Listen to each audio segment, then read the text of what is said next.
안녕하세요. 알짜배기 정보, 꼭 필요한 정보를 천천히 전달해드리는 김미김미 소식입니다. 오늘은 곧 다가올 6월에 바로 신청을 받는 5가지 복지 정보를 말씀드릴 예정인데요. 날짜가 얼마 안 남았으니 오늘의 정보 꼭 확인하시고 해당되시는 복지 혜택이 있으시면 꼭 혜택 받기를 바랍니다. 전 국민과 전국적으로 전부 해당되는 복지 정도도 있고요. 저소득층과 청년이 해당되는 정보도 같이 꾹꾹 눌러 남았으니까요. 오늘 말씀드리는 정부 지원제도 같이 확인해 보시면 좋겠습니다. 먼저 영상 시작 전 좋아요와 구독 버튼을 꾹 눌러주시면 저에게 큰 도움이 되겠습니다. 6월에 신청해야 하는 정부 지원 제도 바로 시작하겠습니다. 먼저 첫 번째 정보입니다. 바로 에너지 캐시백에 대한 제도입니다. 바로 직전 영상에서 자세히 다뤘었는데요. 에너지 캐시백 제도는 6월 7일부터 신청을 다시 받는다고 합니다.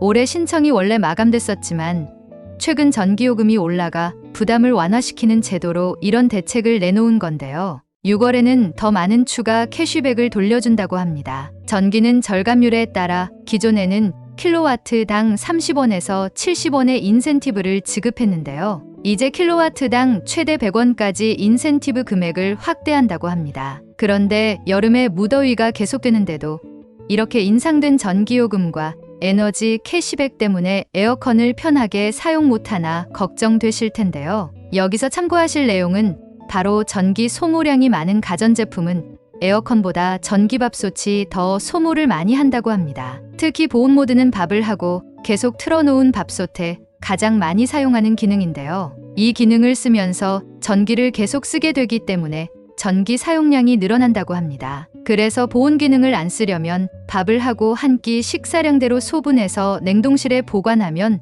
맛도 더 좋아지고 전기 사용량도 줄일 수 있다고 합니다. 특히 마트나 다이소 같은 곳에 가면 이렇게 갓 지은 밥을 소분해서 보관하는 전용 용기도 파는데요. 밥의 수분이 날아가기 전에 보관하고 전자레인지에 살짝 돌려서 먹으면 갓 지은 밥만큼 맛도 유지되니까요. 이런 방법도 꼭 한번 생각해 보시길 바랍니다. 에너지 캐시백 얘기로 다시 돌아가서 조금 더 설명드리겠습니다. 에너지 캐시백 신청은 6월 7일부터 한국전력의 에너지마켓 플레이스 홈페이지에서 할 수 있습니다. 두 번째 내용입니다. 최대 100% 즉 전부를 지원해주기도 하는 정부 정책인데요. 바로 풍수해 보험입니다. 최근 지구온난화로 태풍이나 홍수가 발생하면 엄청난 태풍이 되거나 강수량도 순식간에 짧은 시간에 쏟아져 내리는 경우가 많은데요. 얼마 전 괌 태풍도 4등급이나 되는 슈퍼 태풍이어서 큰 피해가 있었죠. 우리나라도 여름이면 태풍이나 장마로 인한 피해가 덜어 발생하는데요. 최근에는 지진도 종종 발생하면서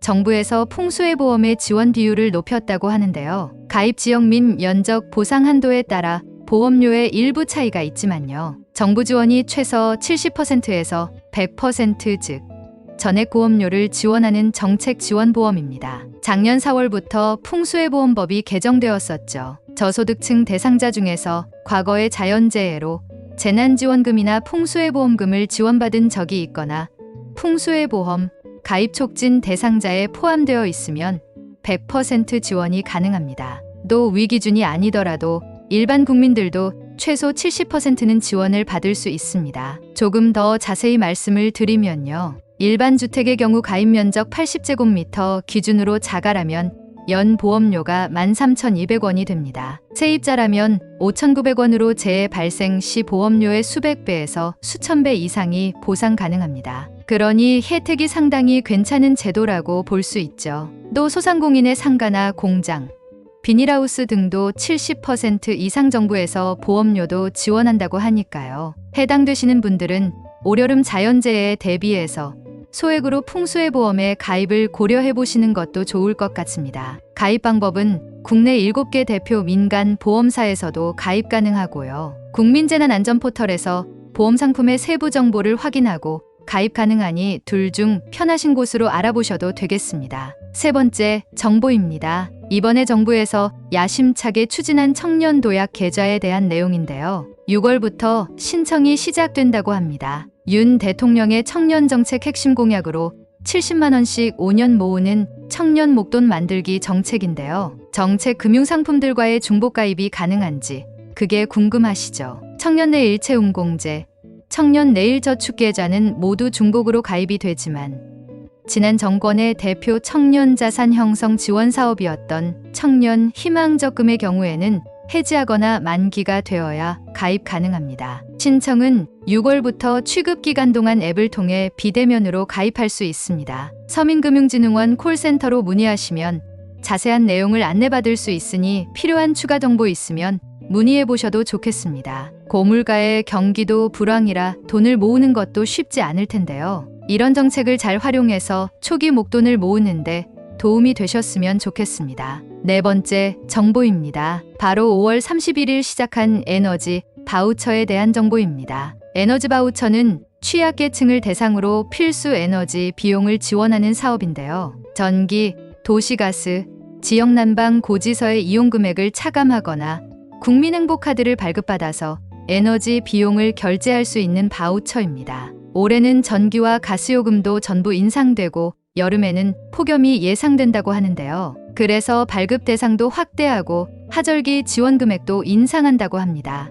여름 더위는 특히 열사병과 일사병 위험도 있죠. 그래서 올해부터는 동절기 바우처 금액 중에 45,000원까지 여름에 당겨서 사용할 수 있다고 합니다. 또 여름철 지원 금액 중 잔액이 발생하면 별도로 신청하지 않아도 동절기로 자동 이월된다고 합니다. 전구급 면 동행정복지센터와 복지로 홈페이지에서 신청할 수 있습니다. 마지막 정보입니다. 앞에서 말씀드린 청년도약계좌보다 더 좋은 조건의 제도라고도 할 수 있는데요. 바로 희망 2배 청년통장 제도입니다. 6월 12일부터 신청이 시작된다고 하는데요. 청년도약계좌와 마찬가지로 일하는 청년의 초기 자금, 목돈 마련을 도와주는 통장이지만 참여자가 2년 또는 3년간 매월 10만원 또는 15만원을 저축하면 동일한 금액을 적립해주는 제도입니다. 해당 금액은 서울시 예산과 시민의 후원금으로 적립해주는 제도입니다. 서울시에 거주하는 만 18세에서 34세 일하는 청년이 대상이고요. 현재 일을 하고 있거나 공고일 이전 1년간 3개월 이상 근로 이력이 있어야 합니다. 소득 기준은 세전 월 평균 255만원 이하여야 하고요. 부모나 배우자에서도 연 1억 원 미만, 재산은 총 9억 원 미만이 해당됩니다. 신청은 6월 12일부터 23일까지 2주 동안 주소지 동주민센터에서 하실 수 있습니다. 여기까지 오늘은 6월에 신청이 시작되는 5가지 알짜배기 정부 지원 제도를 소개해드렸는데요. 본인이 해당하는 좋은 혜택과 제도들은 놓치지 말고 꼭 신청하시길 바라겠습니다. 오늘도 봐주셔서 감사하고요. 김미김 미소식이었습니다. 오늘도 편안한 하루 되세요. 감사합니다.